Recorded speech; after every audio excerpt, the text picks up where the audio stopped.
নারী শিশু নির্যাতন, করছে নারী শিশু নির্যাতন। হ্যালো, আমাদের এই সমাজে নারী নির্যাতিত হচ্ছে এবং শিশু নির্যাতিত হচ্ছে। এদের বিরুদ্ধে কিন্তু ঐক্যবদ্ধ হতে হবে।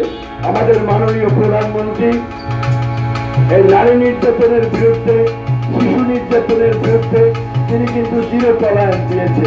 তাই আমাদের বিভাগীয় পরিচালক স্যার এই নারীদের নির্যাতনের বিরুদ্ধে ঐক্যবদ্ধ হয়েছে। তাই আপনারা আসুন, আমাদের এই সমাজে নারী নির্যাতনের বিরুদ্ধে আমরা প্রতিবাদ করি।